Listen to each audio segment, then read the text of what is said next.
최근에 제주도의 올레길을 걷는 것이 유행입니다. 벌써 꽤 됐죠. 21개의 코스를 완주 목표로 걷습니다. 아주 이렇게 패스포드도 있고 구간을 돌면서 스탬프도 찍습니다. 또 어떤 분들은 스페인의 산티아고의 순례길을 걷기도 합니다. 깨달음의 은혜를 기대하면서. 원래 예수님의 제자인 야곱이 복음을 전하기 위해서 예루살렘으로 걸어왔던 그 길입니다마는 종교적인 이유는 아닐지라도 세계 많은 여행객들 또 순례자들이 이 길을 선호합니다. 흙길과 자연이 잘 보존되어 있어서 꼭 죽기 전에 한번 가보고 싶은 그런 곳입니다. 자신을 찾는 숭고한 그런 시간이 될 수 있다고 합니다. 근데 이렇게 어떤 길이든 길을 걷는 그분들에게 묻습니다. 왜 걷느냐고. 물으면 아마 다양한 얘기들을 하겠지만 궁극적으로 답은 하나입니다. 행복하기 위해서. 우리가 어떤 활동을 하는 그 활동의 근저에는 궁극적으로 이런 행복을 추구하는, 행복을 위해서라는 이유가 들어 있습니다. 자, 그렇지만 우리가 한번 생각해 봤으면 좋겠습니다. 그게 제주의 올레길이든 아니면 좀 더 비용과 시간을 많이 들인 그 산티아고의 순례의 여정이든 그 길을 걸을 때는 좀 짐도 내려놓고 마음도 편안하고 행복할 수 있었을 겁니다. 한 달이 되었든 10일이 되었든 어떤 코스든 마치면 돌아와야 합니다. 원래 내 삶의 자리로. 그때는 어떻게 될까요? 그 행복은 상당 부분을 반납하고 일상의 삶에 다시 짓눌릴 수밖에 없을 겁니다. 오늘 이 시간에는 매일매일을 행복하게 살 수 있는 그런 길을 여러분과 함께 나누고 싶습니다. 눈치를 챘겠지만 감사하는 삶이 그런 겁니다. 여러분, 제주도 안 가도 되고요. 또 비용도 많이 들이지 않아도 얼마든지 감사하면 우리는 매일매일 어느 순간에나 행복한 삶을 살 수 있습니다. 사람들은 행복을 꿈꾸는데 어떤 사람은 조건을 다 갖추고 있어서 저렇게 누리면 얼마나 행복할까 싶은데 정작 본인은 불편하고 불행하다고 투덜댑니다.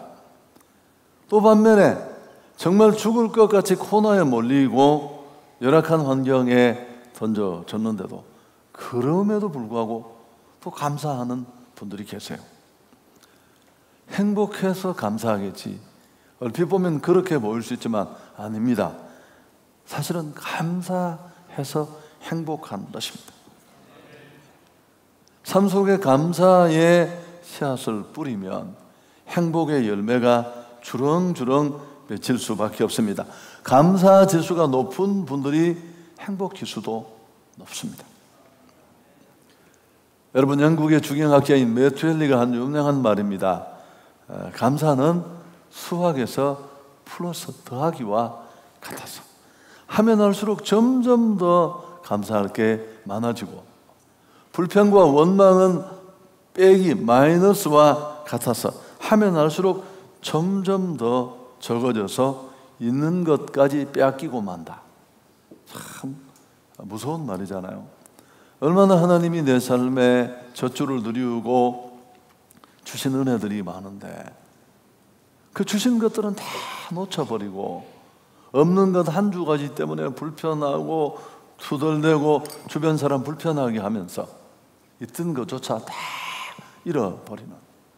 여러분, 누가 그를 그렇게 몰아넣은 게 아니에요. 또 반면에 정말 여러 가지 상황이 좋지 않음에도 불구하고 여전히 함께 하시는 하나님을 바라보면서 감사하고 그분을 기억하는 사람은 날마다 새로워질 줄 믿습니다. 작은 일에 감사하면 큰 것을 주시고 큰 일에 감사하면 더 큰 것을 주십니다.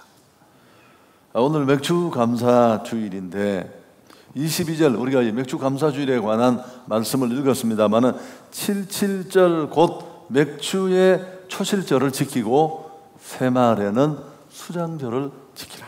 간단하게 맥주절을 명령했습니다. 여러분, 감사절기 전체는 우리의 생각이 아니라 하나님의 아이디어고 하나님께서 나온 것입니다. 하나님은 하나님의 백성이 지켜야 할 종교적 의무로서 1년에 3차례 반드시 하나님 앞에 나올 것을 명령했습니다. 무교절, 맥주절, 수장절, 이게 3대 절기입니다. 무교절은 애굽에서 출애굽한 해방을 기념하여 드리는 감사절기. 맥주절은 처음 수확한 밀과 보리를 하나님께 드리는 감사절.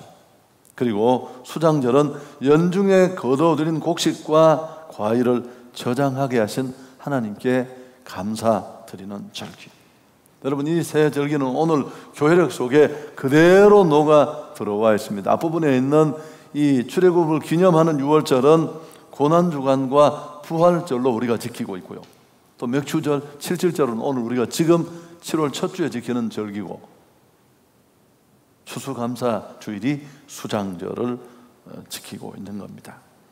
여러분, 맥주절은 한 해의 첫 번째 수확을 끝낸 기쁨 속에 그 수확을 가능케 하신 하나님께 감사를 드리는 절기가 바로 맥주감사절입니다.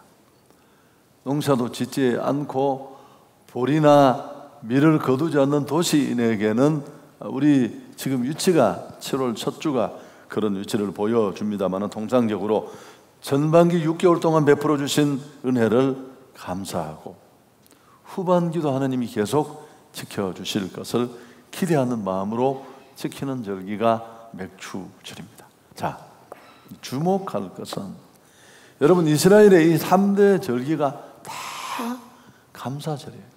6월절은 출애굽케 하신 은혜를 감사하는 것, 맥주절은 77절은 보리와 밀을 거둔 첫 곡식을 드리며 감사하는 거고, 수장절도 마찬가지 모두가 감사절입니다. 하나님은 왜 이렇게 이스라엘에게 주신 절기들이 다 감사절기일까? 답을 제가 얘기해도 되겠죠. 우리가 감사를 너무너무 안 하니까요. 감사를 배우지 못한 인생은 그 인생이 폐허가 돼요. 내 삶에 하나님이 주신 축복들도 누리지 못하고 그 복을 주신 주체이신 하나님을 내 삶에서 떠밀어 버리는 것과 똑같습니다. 하나님이 하신 그 많은 일들을 침묵한 채 마치 내가 하고 내가 누린 것처럼 사니까 행복할 수 없습니다. 이런 우리의 죄로부터 출발하는 교만과 불평의 마음 찍어내고 우리를 정말 감사의 사람, 축복의 사람 만드시려고 그 잘 안 되는 감사를 훈련하려고 주신 절기인 줄 믿습니다. C.S. 루이스의 말입니다마는 이 세상은 행복을 위한 곳이라고 생각하면 불편한 게 많지만 이 세상살이가 훈련과 교정의 장소라고 생각한다면 그다지 힘들지 않다. 참, 이분은 정말 대단한 분이에요. 여러분, 이 세상은 구원받은 우리가 구원을 즐기고 향유하고 누리는 시기이기도 하지만 더 중요한 건 영원한 천국, 그 소망의 땅을 바라보면서 우리가 이곳에 있는 동안에 죄성으로부터 내 안에 잘못 길들여진 천국 백성답지 못한 악습들을 하나씩 하나씩 정리하고 끊어내는 훈련의 장소인 줄 믿습니다. 감사가 제2의 천성이 되어야 합니다. 그래서 훈련이 필요합니다. 여러분, 주변을 돌아보세요. 감사할 게 너무너무 많습니다. 우리 맨날 놓치고 불평하잖아요. 당연히 여기는 것 중에 깨닫고 나고 알고 나고 눈이 열리면 감사할 게 어디 한둘입니까? 숨 쉬는 것, 요거 자동이 아닙니다. 오늘 아침 내가 눈을 뜬 것, 이게 저절로 된 일일까요? 아시죠? 어제 죽은 사람이 자기 전 재산 50억을 다 주면서 의사에게 하루만 더 내 생명을 하루만 더 연장해 주면 내 전 재산을 드리고 싶다고. 그렇게 수천억, 수백억을 주고 살고 싶어도 살지 못했던 그날을 내가 지금 살고 있는 것입니다. 호흡이 있는 자마다 여호와를 찬양할지어다. 여러분, 눈을 딱 뜨면 지난밤에 죽은 수십만 명 안에 내가 들어있지 않다는 거, 뭐 천국 가면 되지만, 직장에 간 남편이, 학교에 간 아이들이 제 시간에 집에 들어왔다. 이게 그냥 지나갈 일 같습니까? 여러분, 못 들어올 수 있어요. 얼마든지 글을 사는 일이 있습니다. 이걸 조금만 우리가 더 섬세하게 들여다보면 다 감사한. 제가 그랬잖아요. 맨날 해서 여러분 짜증나는 거예요. 애들은 자기 아버지 닮아가고 공부도 너무너무 못하고, 신랑이라는 건 사업이라고 하는데 돈도 제대로 못 버리고, 정말 미치고 환장하겠다고. 여러분, 이거 뒤집으면 다 감사할 일이라고 했죠. 당신에게 하나님이 가정도 주셨고 자녀라는 축복. 여러분, 자녀가 없어서 부부 둘이 마주 보면서 절망하고 밖을 배회하면서 음식 사 먹고 서로 맨날 보는 게 지쳐서 이런 사람들 예상외로 많아요. 그런데 하나님이 건강한 자녀들을 주셨고 또 신랑도 계시네요. 아니, 그분이 또 사업을 이끄는 오너네요. 감사하셔야 돼요. 감사. 교회 오면서 바람을 느끼고 더운 날씨가 인지되고 꽃을 보고 과일을 먹고 사람들과 대화를 나눌 수 있고, 여러분, 응급실에 있던 사람들이 일반실로 나오면 만세 삼창하는 거 아시죠? 우리는 만세 몇 창을 해야 될까요? 오늘 예배의 자리에 앉아 있는 것까지가 다 은혜요 감사인 줄 믿습니다. 여러분, 사소하게 보이는 것에 감사할 때 내 안에 하나님께서 역사하실 공간이 만들어진다는 사실. 이거 모르는 사람 다 너무 많습니다. 맨날 하나님 돈다발 10억만 떨어뜨려주면 내가 11조 떼고, 그 돈다발에 맞아 초상 날 수 있습니다. 떨어지지도 않겠지만 돈이 얼마나 무거운 줄 아세요? 10억이 얼마나 그 뭉치의 머리를 맞으면 어떻게 되겠어요? 차라리 감나무 밑에 누워있는 게 낫지. 여러분, 이미 주신 은혜들을 감사할 수 있기를 축복합니다. 너무 안 하니까. 여러분, 절기가 다 감사해요. 절기날도 안 하시잖아요. 뭘 어떻게 해야 되죠? 두 번째, 맥주 감사의 이유 좀 더 생각해 보겠습니다. 하나님은 왜 첫 열매로 감사하라 하셨을까? 여러분, 감사하는 사람이 막 내켜서 자발적으로 해야 이게 폼이 나는데, 이 절기는 안 해요. 다 강제예요. 그렇지 않습니까? 이 명령입니다. 1년에 3번 감사해라. 그게 성경의 내용이에요. 강제적으로 감사절을 지키게 하는 이 성경의 논조에 약간 반발심이 있을 수 있습니다. 또 읽어보면 빈손으로 여호와를 뵙지 말고 하나님이 주신 복을 따라 힘대로 드려라, 이런 구절들도 있어서 분명히 불편한 사람이 있을 수 있습니다. 여러분, 특히 맥주절은 특히 그래요. 막 400년 포로됐다가 해방되면 감격이 있잖아요. 주신 거 잔뜩 모아놓고 우리가 추수감사절에 하는 것처럼 이렇게 풍성하게 하셔서 씨앗을 뿌렸더니 종합적으로 감사하는데 할 수 있죠. 그런데 맥주 감사절은 그런 분위기가 아닙니다. 제일 힘든 시기를 보내면서 처음으로 뭘 이렇게 보리하고 밀을 조금 얻었는데 별것 아닌 걸 앞에 두고 그분께 감사하는 거. 여러분, 대체적으로 첫 것은 보잘것없습니다. 유전학적으로 이미 증명이 된 겁니다. 작고 초라해요. 그렇지만 하나님은 첫 것을 드리면서 감사하라고 했습니다. 우리는 충분히 항의하거나 따질 수 있습니다. 하나님, 이것 손에 쥐어 주시고 감사하라고 하십니까? 그때 하나님은 대답하실 말이 있을 겁니다. 물론 그 속에는 전부를 드리고 첫 것을 드리고 하나님 우선주의의 정신, 이런 것들이 녹아 있습니다만, 하나님은 신명기 6장 12절 말씀을 주실 겁니다. 너는 조심하여 너를 애굽 땅 종 되었던 집에서 인도하여 내신 여호와를 기억하라. 네 구원을 한번 생각해 보라는 겁니다.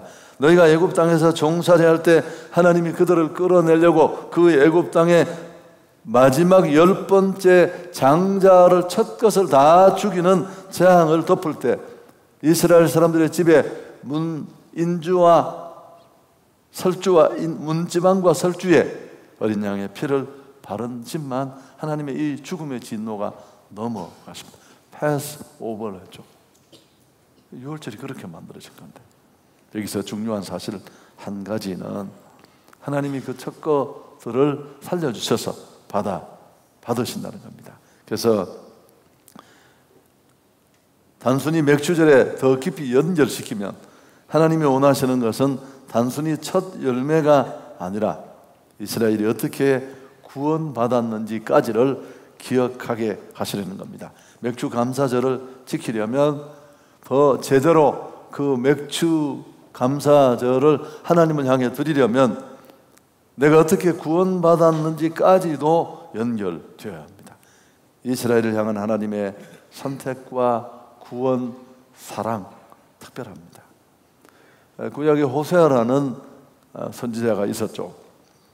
그는 어느 날 품행이 음란한 여자 고멜이라는 여자를 만나서 혼인을 합니다. 이 고멜이라는 여자가 얼마나 이상한 여자인지, 아이를 낳았는데 이게 누구 아이인지를 알 수가 없어요.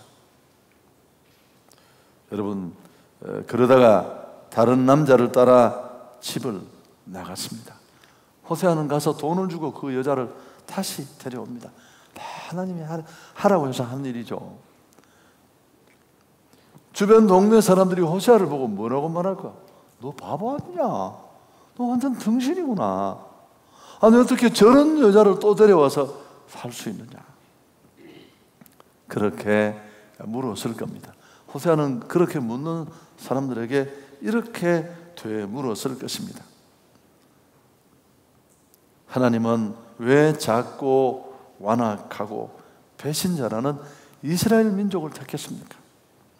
걸핏하면 우상 꽁무니 따라다니고 신앙 다 팔아먹고 그런 이스라엘을 용서하고 또 용서하고 또 용서하고, 왜 우리를 그렇게 끝까지 사랑하며 용서하는지 내게 대답해 주십시오. 그럼 나도 당신들이 묻는 말에 대답해 주겠습니다. 여러분, 이스라엘은 끊임없이 하나님을 버리고 도망쳤습니다. 음란한 고멜과 다를 바가 없습니다. 그렇지만 하나님은 또 용서하시고 또 받아주시고 또 품어주시고, 사랑하는 사이에 이건 어마어마한 고통이에요. 이상한 일이고 이게 이스라엘이 받은 구원입니다. 여러분, 나의 구원, 우리의 구원은 이것과 얼마나 다를까요? 로마서 5장 8절 너무 많이 인용했나요? 우리가 아직 죄인 되었을 때에 그리스도께서 우리를 사랑하심으로 하나님이 우리에 대한 자기의 사랑을 확증하셨다. 여러분, 우리는 정말 죄에 깊이 빠져서 내 죄를 자각하지도 못했고 그 죄에 대한 인지가 없으니까 회복이나 개선의 계획이 요만큼도 없었습니다. 그런데 하나님이 자기 아들을 내어놓으시고, 그분의 사랑은 말만의 사랑이 아니라 그 아들을 희생하시는 사랑으로 우리 죄를 덮어주시고, 그 사랑을 수납하지 않으면 끝까지 불가항력적 은혜로 몸을 비틀어서라도 병원에 눕혀서라도 그 하나님의 십자가 사랑을 간합하고 받아들이기 위해서 구원의 은혜를 주셔서, 여러분, 우리 모두 그렇게 오지 않았나요? 대부분 오늘 하나님을 아버지라고 부를 수 있는 축복의 사람이 된 줄 믿습니다. 여러분, 우리 입에서 나올 게 뭘까요? 감사밖에 없어요. 맥주전은 단순히 첫 열매를 주셨다는 감사 주일만이 아닙니다. 자, 이제 마지막으로 어떻게 하면 감사의 삶을 살 것인가? 너무너무 안 하니까. 새 절기로 이렇게 체계적으로 훈련을 시켜도 사람 잘 안 바뀌거든요. 잘 변하지 않습니다. 너나 할 것 없이. 그래서 어떻게 하면 이 하나님이 기대하시는 우리 행복을 위한 감사의 삶을 실천할 수 있을까? 제가 고민을 했어요. 이번 주간에 몇 권의 책을 읽었는데 참 언제나 독서가 주는 축복은 참 커요. 첫 번째 읽었던 책이 감사 메모에 관한 책인데, 삶을 변화시키는 감사 메모라는 사모님이신 것 같아요. 엄상미라는 분이 쓴 책인데, 저자는 1년 365일을 감사했습니다. 의도적으로, 계획적으로 하루에 5가지씩 적었어요. 1825가지입니다. 매일 5가지씩 감사의 메모를 적었습니다. 이 감사하는 점들을 기억하고 적으면서 어떤 난관도 이겨낼 수 있었습니다. 꾸준히 감사하는 걸 적으니까 좋은 일들이 점점 많아졌대요. 앞에 얘기했죠. 작은 것 보고 감사하면 하나님 죠. 사람도 그래야 하는 거예요. 별것 안 해줬는데 이분이 나를 도와주셔서 내가 지금 이렇게 살 수 있었다고. 맨날 그러면 들을 때 부담되잖아요. 나 별로 한 것도 없는데. 인간 괜찮은 인간이네. 그리고 혹시 다음에 빵이 하나 더 있으면 누구 주겠습니까?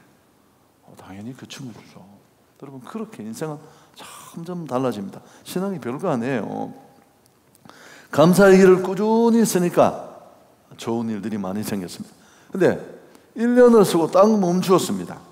그때부터 또다시 불평과 불만이 쌓이기 시작하고. 여러분, 삶은 내가 만드는 거예요. 축복은 그분이 하시지만, 제가 이제 우리 직원들 보면 정말 싫어하는 내가 최고의 인간이 불평하고 항상 주변 사람을 비난하면서 책임을 다른 데서 돌리는, 여러분, 누구 하나 손대지 않아도 그 삶은 그 자리에서 자폭합니다. 하나님 끊어내고 도움받던 사람들 다 잘라내고 고립되는데 살아갈 수 있나요? 불가능하지. 감사 메모나 일기는 어떤 의미가 있을까요? 적극적인 습관을 고치는 도구가 될 수 있습니다. 쉽게 바뀌지 않거든요. 불평과 원망의 삶의 자세는. 그래서 이런 메모를 꾸준히 1년, 2년, 여러분, 제가 운동하는데도 20년 하기 싫은 날이 얼마나 많겠습니까? 딱 들고 토요일 같은 날 얼마나 바쁜데 내가 이걸 또 1시간 반을 양쪽으로 하면 2시간이에요. 2시간 반 정도를 무거운 거 들고 막 숨도 못 쉬고 헥헥거리는데, 그게 그렇게 습관되는 게 그렇게 어려워요. 평생 해도 쉽겠습니까? 그래서 감사의 근력을 강화하는 데 도움이 됩니다. 어떤 사람은 매일 5개씩 감사 메모를 쓰면서 내가 그동안 얼마나 부정적이고 인간이 시원찮고 또 이런 나의 불평과 투덜거림이 주변 사람들을 얼마나 힘들게 했을까 깨닫게 되었다고 합니다. 이스카이티스 요시라는 일본 사람이 있는데, 이분이 이스라엘을 여행하는 중에 신기한 경험을 합니다.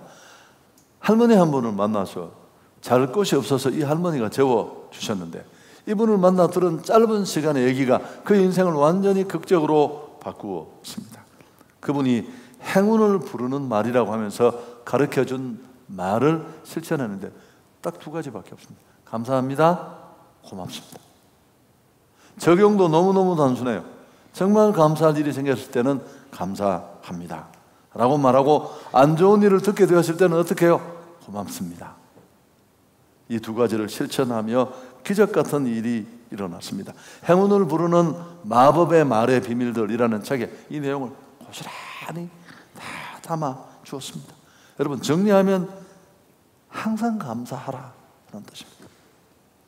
아멘도 안 하시잖아요, 여러분. 싫다는 거지. 그냥 통과. 아멘. 여러분, 말은 행동을 불러일으킵니다. 그 말을 듣는 내 자아가 바뀌고 주변 사람들을 바꾸고 하나님이 들으시고. 그렇지만 부정적인 말은 파괴하고 고맙습니다, 감사합니다 라는 말은 변화를 만듭니다. 이제 설교 정리하겠습니다. 감사의 삶을 살겠다고 결단할 수 있기를 축복합니다. 이게 체질이 돼야 돼요. 체질이. 항상 기뻐하라, 쉬지 말고 기도하라. 데살로니가전서 5장 18절 그 다음 범사에 감사하라. 우리 아들이 초등학교 때 글자를 모르니까 법사에 감사하라 그랬는데 우리 집 족자를 붙여줬어요. 제가. 여러분, 감사는 기적을 만드는 줄 믿습니다. 정말 우리를 행복한 인생으로 만듭니다. 감사하면 행복하고 축복받습니다. 이 W 템플의 얘기는 여러분 인용을 했는데 미래의 축복을 위해 기도하는 것보다 지금까지의 받은 은혜에 감사하는 것이 영적 생활에 더 큰 진보를 가져옵니다. 호랑이 이야기를 또 할까요? 순례자가 길을 가다가 호랑이를 만났습니다. 여러분 같으면 어떻게 하겠습니까? 하나님 제발 살려주십시오. 근데 호랑이도 기도를 하는 겁니다. 하나님 일용할 양식을 주셔서 감사합니다. 하나님이 누구 기도를 들어주셨다고 했습니까? 호랑이 기도를 들어주셨습니다. 호랑이는 순례자를 잘 잡수셨어요. 왜? 이유를 아시죠? 하나님은 청원 기도보다 감사 기도를 더 좋아하세요. 식사를 하시겠습니까? 식사거리가 되시겠습니까? 오늘 마지막 실천 가능한 얘기를 해드리고 마치려고 합니다. 아이비 리라는 아주 유명한 컨설턴트가 있습니다.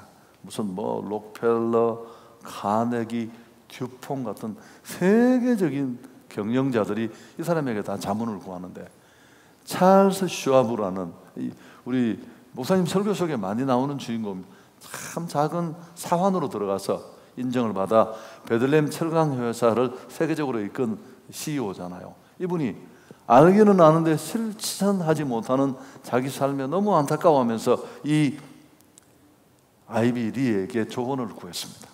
정말 당신이 내게 길을 가르쳐 주면 변화받고 싶고 새로워지고 싶습니다. 그때 극적으로 삶을 바꾸고 싶어하는 그에게 아이비 리가 조언하는 게 너무너무 간단합니다. 오늘부터 자기 전에 매일 10분씩 그날 한 일을 생각하고 감사할 일을 정하십시오.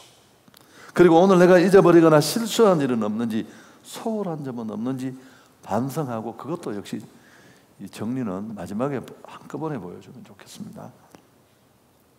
실수한 일은 없는지 반성하고 그것도 역시 감사하십시오. 그러니까 너무 쉽지 않느냐고. 삶을 바꾸는 강력한 도구이니까 꼭 실행하라고 하면서, 그 다음 세 번째는 다음 메모지를 끄집어내서 내일 해야 할 일 6가지를 적고 순서를 정하라고 했습니다. 그리고 나서 할 일을 다 하게 하시니 감사합니다 라고 그 옆에다가 적고 다음날 아침에 일어나면 이 순서대로 행동하면 됩니다. 여러분, 이거 진짜 지키면 난리 납니다. 자, 세 가지 다시 한번 보여주죠. 첫 번째는 세 가지를 딱 세 줄로 보여주면 좀 너무 그렇나요? 다음번엔 그렇게 해주십시오. 매일 잠들기 전 10분간 그날 일을 생각하고 감사한 일을 한번 적어봅시다.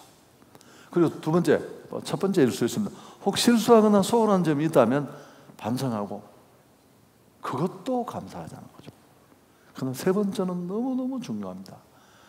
다음날 꼭 해야 할 일 6가지를 적고 그 옆에다가 일을 다 하게 하시니 감사합니다. 미리 감사하고 그 후에 순서를 번호를 매기고 다음날 이 1번이 끝나면 2번으로. 여러분, 제가 한동안 이걸 실천을 했었어요. 정말 변화가 일어납니다. 불평하고 원망하는 거 다 사라지고 하나님 내 삶에 얼마나 많은 은혜를 주셨는지 그리고 여러분, 우선순위 문제도 아시죠? 우선순위도 1번은 어려운요. 1번만 해도 괜찮아요. 왜냐하면 정말 중요한 일을 했습니다. 근데 대부분 우리는 쉬운 일부터 해요.